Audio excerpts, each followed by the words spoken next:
नमस्कार मित्रों, आज की वीडियो में आपका स्वागत है। ये वीडियो सुपर टेट की दृष्टि से अब तक की 10वीं वीडियो है। आज की वीडियो में हमारा 220वां प्रश्न भारतीय समाज सुधारक से संबंधित होगा। आगे के जो भी प्रश्न हैं वो भारतीय समाज सुधारक से होंगे। ये सुपर टेट, यूपी टेट और जूनियर का जो टेट है उससे संबंधित है। इसके अलावा जो भी प्रतियोगी परीक्षाएं हैं जिसमें इतिहास पूछा जाएगा, जैसे यूपीपी, लेखपाल, आरओ, इसमें भी महत्वपूर्ण भूमिका है। तो चलते हैं मित्रों, आगे बढ़ते हैं। आर्य समाज की स्थापना हुई थी, वो वर्ष है, 4 विकल्प दिए गए हैं। पहला विकल्प 1865, दूसरा 1870, तीसरा 1875 और चौथा विकल्प है 1880। इसमें जो सही विकल्प है मित्रों वो ऑप्शन सी है। 1875 में आर्य समाज की स्थापना हुई थी। तो इससे संबंधित कुछ व्याख्या है, उसे देखते हैं।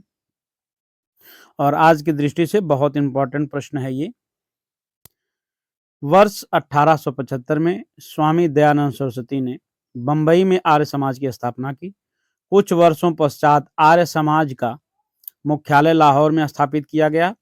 इनके गुरु दंडी स्वामी पूर्णानंद ने इनका नाम दयानंद सरस्वती, बचपन का नाम मूलशंकर रखा। इन्होंने वेदों की ओर लौटों का नारा दिया एवं वेदों को भारत का आधार स्तंभ बताया। स्वामी दयानंद सरस्वती द्वारा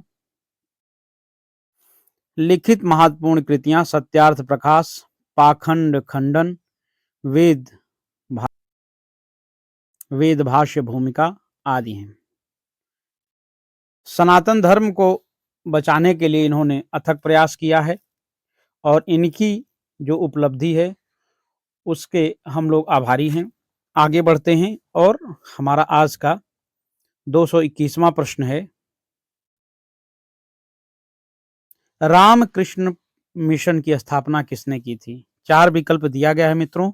इसमें से जो सही विकल्प है वो है स्वामी विवेकानंद। व्याख्या देखते हैं। रामकृष्ण मिशन की स्थापना 1896 से 1897 में स्वामी विवेकानंद द्वारा कलकत्ता के समीप बराह नगर के में की गई। कुछ समय पश्चात इनके स्थानांतरित कर वेलूर, कलकत्ता में स्थापित कर दिया गया। इस मिशन का मुख्य उद्देश्य सामाजिक सुधारों के साथ आध्यात्मिक विचारों का प्रसार करना आवश्यक है। मित्रों 222वां प्रश्न है और आज का तीसरा। लॉर्ड मैकाले संबंधित हैं। 4 विकल्प दिए गए हैं।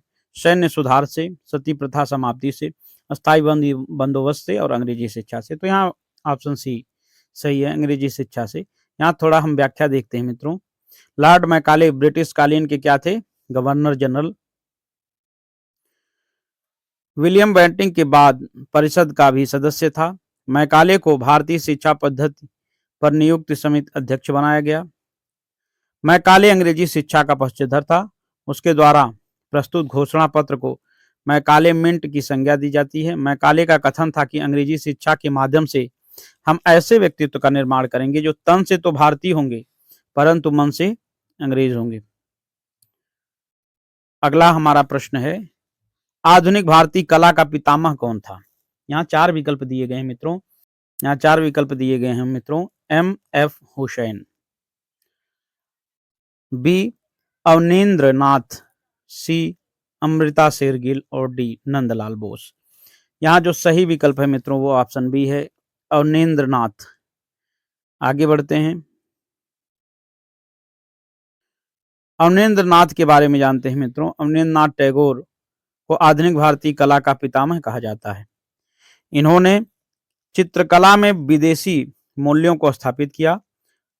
अवनींद्र नाथ ने बंगाल में बंगाल स्कूल ऑफ आर्ट की स्थापना की, जिसके द्वारा भारतीय चित्रकला की शुरुआत हुई। आगे बढ़ते मित्रों, अगला प्रश्न हमारा है, भारत में दल विहीन लोकतंत्र का प्रस्ताव सर्वप्रथम किसने प्रस्तुत किया था? यहाँ 4 विकल्प हैं। जयप्रकाश नारायणन, M.N. राय, महात्मा गांधी और विनोबा भावे। जो सही विकल्प है मित्रों वो ए है, जयप्रकाश नारायण। चलिए आगे बढ़ते हैं मित्रों, और आज का हमारा अगला प्रश्न है, आर्य समाज की स्थापना किसने की थी? 4 विकल्प दिए गए हैं, स्वामी दयानंद, शंकराचार्य, स्वामी विवेकानंद और राजा राम मोहन राय। 225वां का जो सही विकल्प है वो है स्वामी दयानंद। अगला प्रश्न, रमाबाई जो महिला शिक्षिका की योद्धा थी,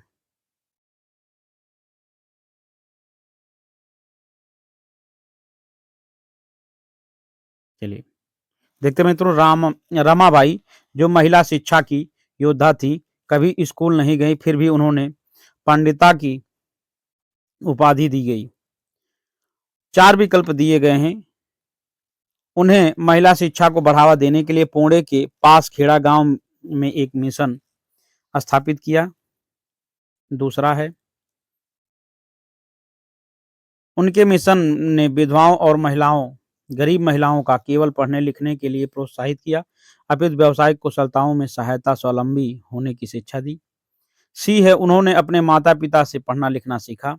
और डी है, वे संस्कृत पढ़ना लिखना जानती थी, जो एक बहुत बड़ी उपलब्धि थी, क्योंकि उनके समय में महिलाओं को इस प्रकार का ज्ञान अर्जित करने की अनुमति नहीं थी। तो इसमें जो डी विकल्प है वो सही है, यही सही है। चलिए व्याख्या से भी कुछ प्रश्न बन के निकलेंगे, कुछ ऐसे पॉइंट मिलेंगे जो हमें आगामी परीक्षाओं में मदद करेंगे। रमाबाई ने अपने पिता से संस्कृत भाषा का ज्ञान प्राप्त करके 12 वर्ष की उम्र में 20,000 श्लोक कंठस्थ कर लिए। बहुत बड़ी बात है, उनके समय में यह बहुत बड़ी उपलब्धि थी, आज के समय में भी है, क्योंकि उनके समय में महिलाओं को इस प्रकार का ज्ञान अर्जित करने की अनुमति नहीं थी। इसी कारण उन्हें सरस्वती और पंडिता जैसी उपाधियां मिली हैं, और ये प्रश्न बन सकते हैं। आगे बढ़ते हैं मित्रों, आज का हमारा अगला प्रश्न है, ज्योतिराव फुले ने अपनी पुस्तक गुलामगिरी को निम्नलिखित में से किन्होंने समर्पित किया? 4 विकल्प दिए गए हैं, और इसमें जो सही विकल्प है मित्रों उसे हम चुनेंगे। उन महिलाओं को जिन्होंने ब्रिटिश में नारी मताधिकार आंदोलन में भाग लिया, उन भारतीय सैनिकों को जो द्वितीय विश्व युद्ध में मारे गए थे, उन भारतीयों को जिन्होंने भारतीय स्वतंत्रता संग्राम में भाग लिया, डी उन अमेरिकियों को जिन्होंने गुलामों को मुक्ति दिलाने के लिए अमेरिकी गृह युद्ध में भाग लिया। तो यहाँ जो मित्रों जो सही विकल्प है वो डी है। चलिए आगे बढ़ते हैं, अगला प्रश्न हमारा है, यहाँ मिलान करने के लिए दिया गया है, ब्रह्म समाज, युवा बंगाल आंदोलन, रामकृष्ण मिशन और अलीगढ़ आंदोलन। सामने इनके सुधारक दिए गए हैं और सही मिलान करना है। तो हम यहाँ देखते हैं मित्रों, तो पहले हम देखते हैं कि ब्रह्म समाज के सुधारक कौन है, तो केशव चंद्र सेन ब्रह्म समाज के सुधारक हैं, केशव चंद्र सेन, पहले का चौथा। दूसरा है युवा बंगाल आंदोलन, हेनरी लुइस विलियम डिर्जियो के द्वारा, तो दूसरे का तीसरा। रामकृष्ण मिशन ऊपर मिल चुका है मित्रों, स्वामी विवेकानंद, तो स्वामी विवेकानंद अर्थात पहले तीसरे का पहला। और अलीगढ़ आंदोलन जो संबंधित है मित्रों वह सर सैयद अहमद खां के द्वारा। तो इस प्रकार ऑप्शन देखते हैं कि कौन सही है, जिसमें पहले का चौथा सही है। तो यहाँ पहले से ही मिल जाता है मित्रों, ऑप्शन ए सही है। चलिए आगे बढ़ते हैं, यहाँ इसकी व्याख्या है। अगला प्रश्न हमारा, भारतीय राष्ट्रीय राज्य का वर्णन करने के लिए विविधता में एकता मुहावरा इन राष्ट्रीय नेताओं में से किसने दिया? यहाँ 4 विकल्प दिए गए हैं, चारों में जो सही विकल्प है मित्रों वो विकल्प डी है, पंडित जवाहरलाल नेहरू। चलिए आगे बढ़ते हैं, गुलामगिरी नामक पुस्तक निम्नलिखित में से किसने लिखी? ऊपर मिल चुका है मित्रों, और आप इसका सही आंसर कमेंट बॉक्स में दीजिए। चलिए कोई बात नहीं, बताते हैं, ऑप्शन सी ज्योतिराव फुले के द्वारा गुलामगिरी पुस्तक लिखी गई है। चलिए बहुत सुंदर सुंदर प्रश्न आए हैं, और ये निसंदेह सभी प्रतियोगी परीक्षाओं की दृष्टि से बहुत महत्वपूर्ण है। ये वीडियो अगर आपको पसंद आई हो तो इसे लाइक, शेयर, सब्सक्राइब जरूर कीजिएगा। जातीय समानता को प्रचारित करने के लिए निम्नलिखित में से किसने सत्यशोधक समाज की स्थापना की? 4 विकल्प दिया गया है और इन चारों में जो सही विकल्प है वो विकल्प बी है, ज्योतिबा फुले।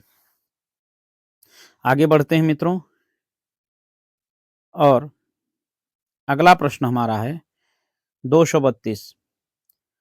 निम्नलिखित में से किस विदुषी ने स्त्री पुरुष के बीच सामाजिक अंतरों की आलोचना पर आधारित पुस्तक स्त्री पुरुष तुलना लेखन किया? तो इन 4 विकल्पों में जो सही विकल्प है मित्रों, चारों विकल्प आप लोग देख लीजिए। ए, ताराबाई शिंदे। चलिए मित्रों आगे बढ़ते हैं, और अगला हमारा प्रश्न है कि 19वीं सदी में ईसाई मिशनरियों ने भारत में क्रिश्चियन शिक्षा को क्यों लागू करना चाहा? 4 विकल्प दिए गए हैं, चारों में जो सही आंसर है उसको हम देखते हैं। जो सही विकल्प है मित्रों वो ऑप्शन बी है, भारतीयों को कंपनी सरकार के प्रति वफादार बनाने के लिए। आगे बढ़ते हैं, चलिए 234वां प्रश्न है, राजा राम मोहन राव जैसे समाज सुधारक स्त्रियों के विरुद्ध प्रचलित सामाजिक अन्याय के बारे में, जैसे सती प्रथा का होना, प्रचार प्रसार के लिए निम्नलिखित में से किस युक्ति का प्रयोग किया? 4 विकल्प दिए गए हैं। ये सरकार के प्रभाव का प्रयोग करते थे। बी, अपनी सोच को सिद्ध करने के लिए प्राचीन धार्मिक पाठों में से श्लोक या वाक्य का प्रयोग करते थे। सी, वे लोकप्रिय राष्ट्रवादी नेताओं की सहायता लेते थे। डी, वे लोकप्रिय सामाजिक वातावरण की सहायता लेते थे। तो यहाँ जो सही विकल्प है मित्रों वो है बी, अपनी सोच को सिद्ध करने के लिए प्राचीन धार्मिक पाठों में से श्लोक या वाक्य का प्रयोग करते थे। चलिए मित्रों आगे बढ़ते हैं, अगला प्रश्न हमारा है, सत्यशोधक समाज के संस्थापक कौन है? 4 विकल्प दिए गए हैं मित्रों, इसमें से जो सही विकल्प है वो सी है, ज्योतिबा फुले। बार बार ये प्रश्न रिपीटेड है तो इसे जरूर ध्यान दीजिएगा मित्रों। आगे बढ़ते